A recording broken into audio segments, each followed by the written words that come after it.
Hi friends, ഇനി നമുക്ക് എന്താണ് തന്മാത്ര എന്നുള്ളത് നോക്കാം. ഒരു പദാർത്ഥത്തിൻ്റെ ഭൗതികപരമായ ഏറ്റവും ചെറിയ കണികയാണ് തന്മാത്ര. ഒരു പദാർത്ഥത്തിൻ്റെ ഭൗതികപരമായ ഏറ്റവും ചെറിയ കണികയാണ് തന്മാത്ര. ഒരു മൂലകത്തിൻ്റെ തന്മാത്രയിൽ ഒരു ആറ്റം മാത്രമുള്ളവയാണ് ഏകാറ്റോമിക തന്മാത്ര. ഒരു മൂലകത്തിൻ്റെ തന്മാത്രയിൽ ഒരു ആറ്റം മാത്രമാണുള്ളതെങ്കിൽ അവയാണ് ആറ്റോമിക തന്മാത്ര എന്ന് പറയുന്നത്. ഒരു മൂലകത്തിൻ്റെ തന്മാത്രയിൽ രണ്ട് ആറ്റമുള്ളവയാണ് ദ്വയാറ്റോമിക തന്മാത്ര. ഒരു മൂലകത്തിൻ്റെ തന്മാത്രയിൽ രണ്ട് ആറ്റം മാത്രമുള്ളവയാണ് ദ്വയാറ്റോമിക തന്മാത്ര എന്ന് പറയുന്നത്.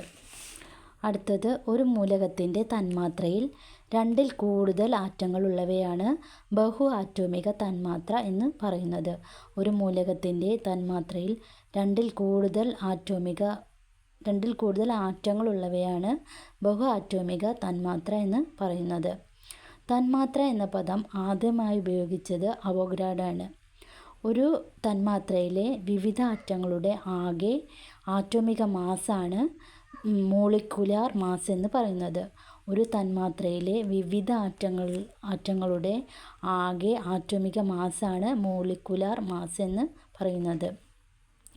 ഒരു പദാർത്ഥത്തിൻ്റെ തന്മാത്രയിലെ ആറ്റങ്ങളുടെ ശരിയായ എണ്ണം സൂചിപ്പിക്കുന്ന ഫോർമുലയാണ് തന്മാത്രാ സൂത്രം.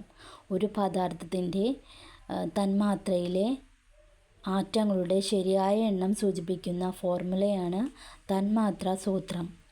ഊഷ്മാവ് കൂടുമ്പോൾ തന്മാത്രകളുടെ ഗതികോർജം കൂടുന്നു. ഇനി അടുത്തത്, മൂലകങ്ങൾ എന്താണെന്ന് നോക്കാം. ഒരേ തരം ആറ്റങ്ങൾ കൊണ്ട് നിർമ്മിതമായിരിക്കുന്നവയാണ് മൂലകങ്ങൾ. ഇവ ലഘുവായ പദാർത്ഥങ്ങളായി വിഭജിക്കാൻ കഴിയാത്ത ശുദ്ധ വസ്തുക്കളാണ്. അപ്പോൾ മൂലകങ്ങൾ എന്ന് പറഞ്ഞാൽ ഒരേ തരം ആറ്റങ്ങൾ കൊണ്ട് നിർമ്മിതമായിരിക്കുന്നവയാണ് മൂലകങ്ങൾ എന്ന് പറയുന്നത്. ഇവ ലഘുവായ പദാർത്ഥങ്ങളായി വിഭജിക്കാൻ കഴിയാത്ത ശുദ്ധ വസ്തുക്കളാണ്. മൂലകങ്ങൾ ആറ്റങ്ങളാൽ നിർമ്മിതമാണെന്ന് ആദ്യം തെളിയിച്ചത് ജോൺ ഡാൾട്ടൺ ആണ്. പുതുതായി കണ്ടെത്തുന്ന മൂലകങ്ങൾക്ക് പേരും അംഗീകാരവും നൽകുന്ന അന്തർദേശീയ സ്ഥാപനമാണ് IUPAC, international union of pure and applied chemistry. IUPACയുടെ ആസ്ഥാനം സൂറിച്ച്, സ്വിറ്റ്സർലൻഡിലാണ്. IUPAC 2017